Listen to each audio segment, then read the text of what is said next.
Alright dear students, welcome to the class of chemistry. आज हमारा session बनने वाला है। लास्ट सेशन में याद है एलिमेंट डायग्राम किया था after a very long time. First of all happy Diwali, happy new year to all the students.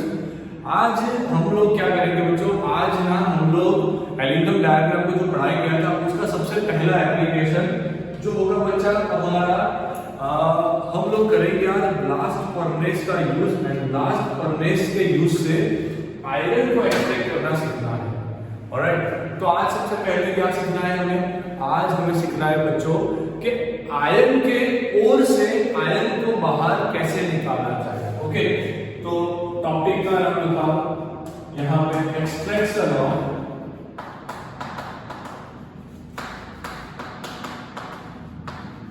Iron. Okay, topic होगा बच्चों हमारा एक्सट्रैक्शन ऑफ आयरन। अपना नोट ले लो, अपना टेक्स्ट बुक ले लो और बहुत सारी से पहले पूरा वीडियो देख लो। उसके बाद अपना पूरा कंसंट्रेशन लगा के एक बार फिर भी खुद लिखो। ओके, तो अच्छे से समझ में आएगा कि क्या पढ़े थे, कैसे पढ़ाई किया था। एक्सट्रैक्शन ऑफ आयरन जनरली ये किया जाता है बच्चों ब्लास्ट फर्नेस में। कहां पे किया जाता है? ब्लास्ट फर्नेस में। तो ये चीज आप याद रखिए, ये कहां पे किया जाएगा? ये किया जाता है ब्लास्ट फर्नेस में। तो अब क्वेश्चन होगा ना कि ये ब्लास्ट फर्नेस होती क्या है? ओके, कैसे बनाया जाता है? So how it looks. ये ब्लास्ट फर्नेस कैसे दिखती होगी एंड कौन सी ओर यूज करेंगे हम लोग? कौन सी ओर यूज करेंगे जहां से हमें क्या मिलेगा? Pig iron. ये बहुत इंपॉर्टेंट चीज है, कौन सी ओर यूज करेंगे। ओके, तो जनरली किया क्या जाता है यहाँ पे सिडेराइट। सिडेराइट को आप जानते हो FeCO3 याद है ना, इसे बोला जाता है siderite. Siderite is a ore of iron, ये आयरन का ओर है। दूसरा एक यूज किया जाता है बच्चों हेमेटाइट।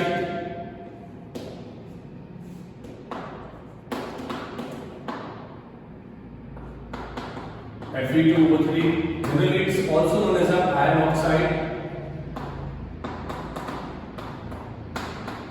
कई बार FeO3 as a ore बताया जाता है। ओके, एंड तीसरा एक और होता है जो बहुत इंपॉर्टेंट है बच्चों, वो ध्यान रखना, मैग्नेटाइट। इसका फॉर्मूला होता है Fe3O4। मैग्नेटाइट इसका फॉर्मूला होता है स्टूडेंट्स Fe3O4। अब कई सारे बच्चे यहाँ पे कंफ्यूज हो जाते हैं कि सर Fe3O4 जैसा तो कुछ होगा ही नहीं, क्योंकि जेई में क्वेश्चन पूछा गया था बच्चों। जेई मेन में क्वेश्चन यहाँ से पूछा गया था। क्वेश्चन क्या था ध्यान रखना, मैग्नेटाइट जो होता है, magnetite is the most magnetic iron ore. ये आपको मैंने इंफॉर्मेशन दे दी। जो मैग्नेटाइट होता है बच्चों वो मोस्ट मैग्नेटिक आयरन ओर होता है। मोस्ट मैग्नेटिक, इससे ज्यादा मैग्नेटिक आयरन का और कोई ओर नहीं है। अब मैग्नेटिक ओर का मतलब क्या होगा कि उसे अगर आप मैग्नेट के पास लेके गए तो बहुत आसानी से उसके साथ चिपक जाएगा।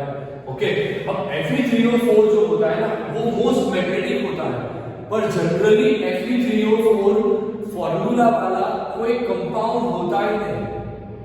तो यहाँ पर डायलेमा आता है कि तो बताइए ये Fe3O4, अभी तो आपने बोला सर कि Fe3O4 जैसा तो कोई कंपाउंड होता ही नहीं है, तो ये मोस्ट मैग्नेटिक ओर कैसे हुआ? तो Fe3O4 is a generally combination of FeO plus Fe2O3। तो जे में क्वेश्चन क्या पूछा गया था? जे में क्वेश्चन पूछा गया था आयरन ऑक्साइड का ऑक्सीडेशन नंबर, मतलब कि मैग्नेटाइट में Fe का ऑक्सीडेशन नंबर निकालो। तो जनरली बच्चे क्या करेंगे, आपकी मेथड से 3 into x लगाएंगे, 4 into -2 लगाएंगे, is equal to 0 from the students ये करने वाले हैं, पर ये नहीं करना था। 3x - 8 is equal to 0, so x is equal to 8/3 which is a wrong answer. ये रॉन्ग आंसर था। करेक्ट आंसर क्या है? Fe का ऑक्सीडेशन स्टेट होगा यहाँ पे -2, यहाँ पे होगा +2। 3 2 -6 -6 +6 +6 डिवाइड बाय 2 +3। मतलब कि यहाँ पे आंसर आएगा +2 +3। यहाँ पे मैग्नेटाइट में Fe का ऑक्सीडेशन स्टेट +2 +3 होता है। तो ये 6 में क्वेश्चन पूछा गया था, वो आप एक्सट्रैक्शन ऑफ आयन का क्वेश्चन, मतलब उसके ओर को रेडॉक्स के साथ कंबाइन करना है। ओके, बहुत इजी है बच्चों, ध्यान से देखो। अब 3 मैंने और लिए यहाँ, अगर आप चाहो तो आयन पायराइड भी ले लो, कोई दिक्कत नहीं है वहां पे। अगर आयन पायराइड लिया तो वो FeS2 बनेगा, FeS2 बनेगा, कई बार Fe2S भी होता है, दोनों सही है, कोई दिक्कत नहीं है वहां पे। अब देखो FeS2 ये सल्फाइड वाला ही कोड है। ओके, तो सबसे पहला तो हमें सबसे पहली चीज बच्चों क्या है, यहाँ पे सबसे पहली चीज थी ओर को आइडेंटिफाई करना। जनरली कौन सी ओर को हाईएस्ट यूज किया जाता है? Hematite and iron oxide. Okay, इसे हाईएस्ट यूज किया जाता है क्योंकि वो इजीली अवेलेबल होती है। सिडराइट जनरली यूज नहीं किया जाता, पर कई बार इसके साथ मिक्सचर में हम सिडराइट भी करेंगे। सिडराइट यूज ना करने का रीजन, उसमें से जो गैसेस निकलती है ना, वो कार्बन डाइऑक्साइड होती है, जो एनवायरनमेंट के लिए काफी ज्यादा प्रॉब्लम क्रिएट कर सकती है। तो जनरली सिडराइट नहीं यूज होता। Fe3O4 हेमेटाइट के साथ यूज किया जा सकता है क्योंकि ये तो वेजिटेटिव मिक्सचर है ना, Fe और Fe2O3 का। ओके, अब जो सल्फाइड होता है, सल्फाइड मतलब क्या, आयरन पायराइड। आयरन पायराइड का भी जनरली यूज नहीं किया जाता क्योंकि इससे भी आपको सल्फर डाइऑक्साइड का इम्प्योरिटी वाला गैस मिलेगा, जो पॉइजन गैस है, काफी ज्यादा पॉइजनस गैस है। तो पहले तो और समझो सबसे ज्यादा हेमेटाइट, उसके बाद ये नंबर 1, ये नंबर 2। ओके, अगर ये साथ में है तो ठीक है, बाकी कोई दिक्कत नहीं है। अब सबसे पहला स्टेप तो आप क्या करोगे, ओर को स्टॉक हाउस में लाना पड़ेगा ना। ब्लास्ट फर्नेस वो ऐसा नहीं है कि कोई एक छोटा सा मतलब फर्नेस होगा, छोटा सा फर्नेस नहीं होता बच्चों, बहुत बड़ा प्लांट होता है। अब होता क्या है, मान लीजिए कि यहाँ पे मैं कोई प्लांट का एक छोटा सा आपको लेआउट बताऊंगा ताकि आपको बहुत अच्छे से कंसेप्ट को समझ में आ जाए। ऑलराइट, अब यहाँ पे देखो, यहाँ पे होगा एक स्टॉक हाउस। ये स्टॉक हाउस क्या चीज है? तो जहां पे स्टॉक रखा जाए, मतलब कि जहां पे ओर रखा जाए। ओके, ओर के जो रॉक है, उसके जो पत्थर है, उसे वहां पे रखा जाए। ओके, तो जनरली स्टॉक हाउस में हेमेटाइट या फिर मैग्नेटाइट को रखा जाता है, उसके रॉक को रखा जाता है। उसके बाद जो सबसे पहला स्टेप आता है वो है ग्राइंडिंग। सबसे पहला स्टेप बच्चों क्या आता है, ग्राइंडिंग। वो जो रॉक है, उस रॉक को सबसे पहले तो ग्राइंड किया जाएगा। उसके बाद ग्राइंड किए जाने के बाद आप चाहो तो वहां पर मैग्नेटिक सेपरेशन लगा दो।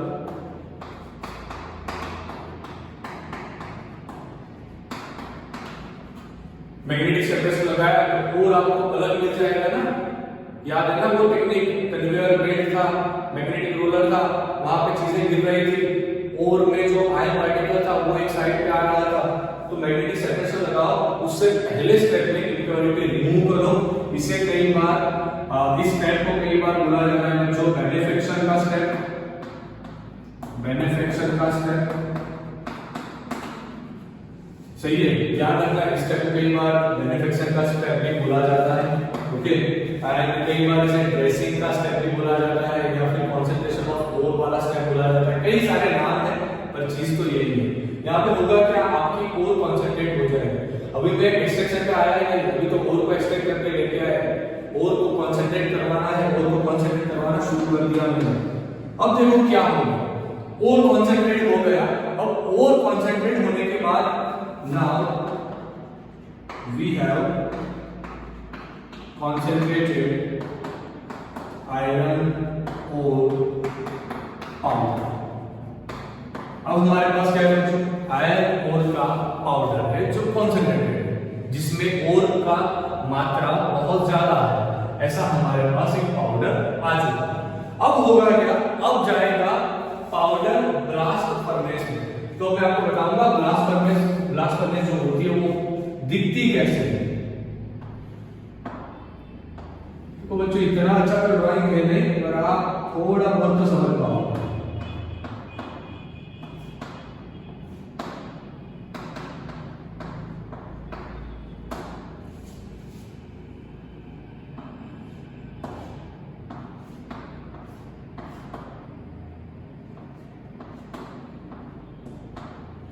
ऑलराइट, इस तरह से दिखती है ब्लास्ट फर्नेस। ओके, अगर आप टेक्स्ट बुक में देखोगे तो कुछ इस तरह से फिगर दी गई है। मैं यहाँ पे आपको एक at the end of the video आपको एक छोटा सा पिक्चर दे दूंगा जहाँ पे आपको ब्लास्ट फर्नेस क्या होती है वो समझ में आ जाएगा। अब देखो ब्लास्ट फर्नेस में टेम्परेचर रेंज बहुत ज्यादा इंपॉर्टेंट है बच्चों। टेम्परेचर रेंज यहाँ पे होगा 10/2170, उसके बाद होगा 1570, 21 सीटे, 15 सीटे, उसके बाद 12 सीटे, उसके बाद 10 सीटे। याद रहेगा 1270, 1570, 12, उसके बाद 10। मतलब कि टेम्परेचर का रेंज है, सारा टेम्परेचर यहाँ पे आपको बच्चों केल्विन में लिखना है, जो ध्यान रखिए। टेम्परेचर किसमें लिखना है? केल्विन में लिखना है, तो ध्यान रखिए वहां। अब होता क्या है इसमें, क्या फेड किया जाएगा, क्या फेड किया जाएगा, क्या डाला जाएगा यहाँ पे? तो यहाँ पे डाला जाएगा आयरन ओर, उसके बाद उसके साथ होगा कोक। कोक मतलब के यहाँ पे कार्बन, पीने वाला कोक का बात नहीं चल रहा, कोक मतलब के बच्चों कार्बन। उसके पास डाला जाता है लाइमस्टोन, लाइमस्टोन CaCO3। ओके, यहाँ आयरन ओर में मैंने बताया हेमेटाइट एंड मैग्नेटाइट जनरली डाला जाता है। सिडराइट डाला गया हो तो सिडराइट को सबसे पहले कैल्सिनेशन करवाना पड़ेगा। अगर आप ब्लास्ट फर्नेस वाला टॉपिक पढ़ना शुरू करोगे तो सबसे पहले पैराग्राफ में ये चीज लिखी हुई है कि इनिशियल स्टेप में कैल्सिनेशन किया जाएगा। वो क्यों किया जाएगा? सिडराइट को कन्वर्ट करने के लिए उसके ऑक्साइड में। ओके, तो ये चीज ध्यान रखना, अगर सिडराइट दिया तो कैल्सिनेशन मस्ट, कैल्सिनेशन मस्ट। ये चीज क्लियर हो गई। अब देखो चलो फर्नेस में ये जो 2s लिखा, ये 2s क्या है? यहां से हॉट एयर अंदर डाली जाए, उस प्लेस को जहां से गर्म हवा अंदर डाली जाए उस प्लेस को 2s बोला जाता है। यहाँ पे जनरली फ्यूल होता है, या फिर आप मानो कि वहां पे बहुत ज्यादा हीट वाला फ्यूल होगा। अब जो फर्नेस का जो स्ट्रक्चर होता है बच्चों कुछ इस तरह से दिखता है। फर्नेस की जो इनर वॉल होती है, जो इनर वॉल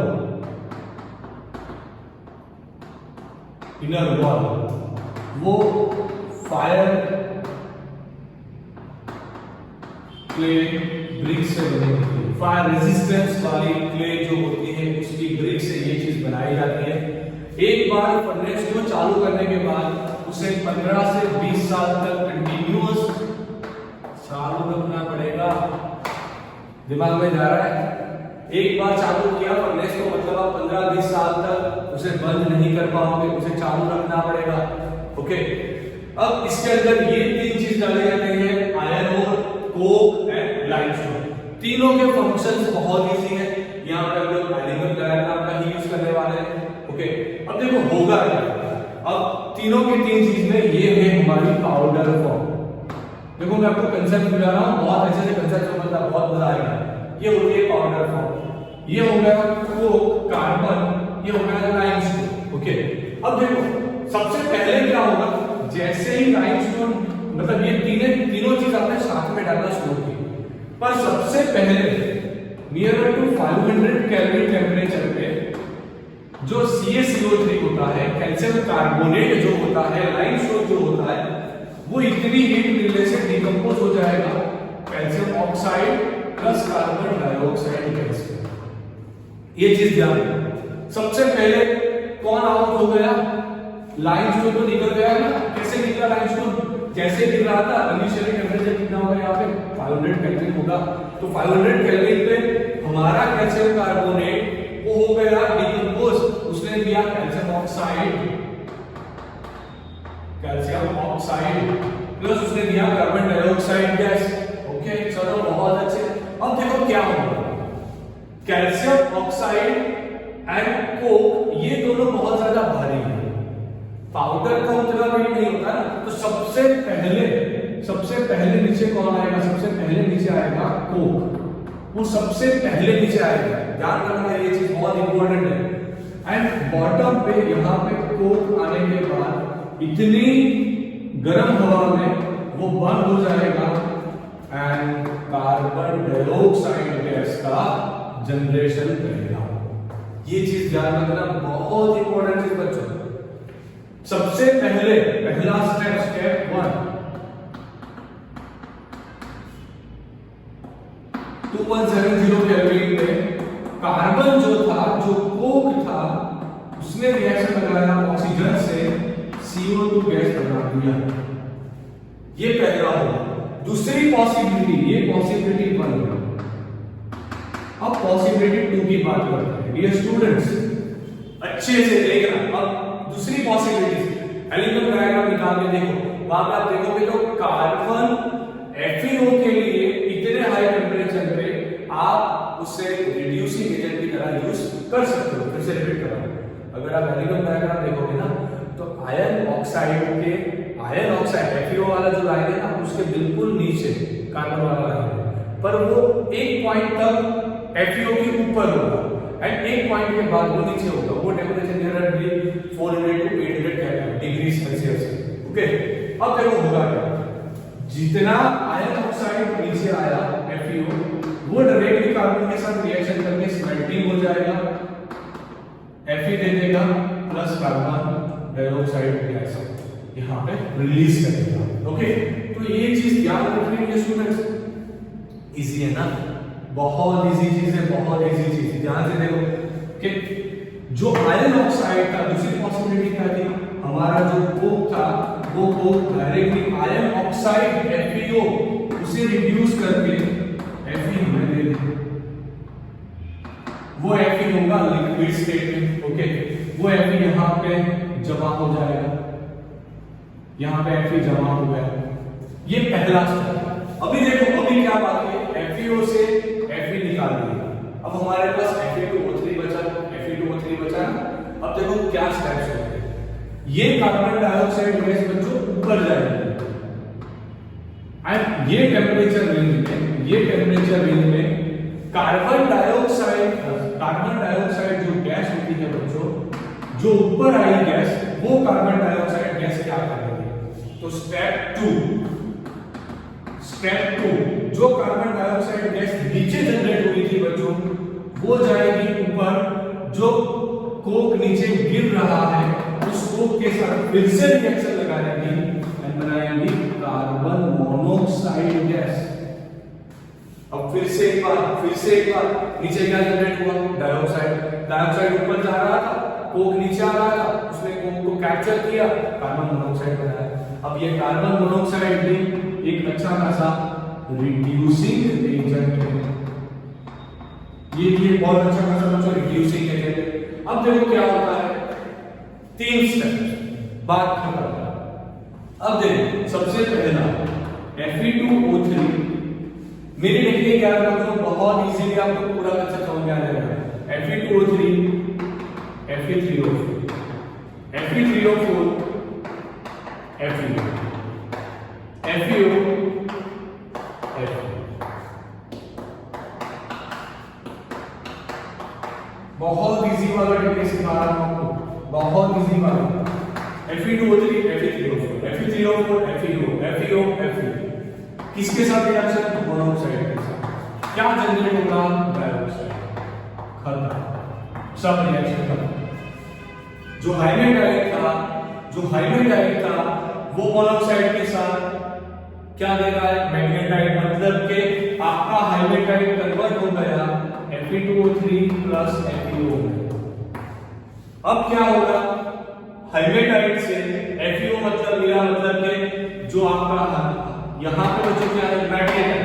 अब ये मैग्नेटाइड जनरली क्या होता है? It's Fe2O3 plus FeO। अब होगा क्या? FeO को रिडक्शन नहीं लगाना, FeO का रिडक्शन नीचे देखो मैंने बताया हुआ है, पर Fe2O3 कन्वर्ट हो जाएगा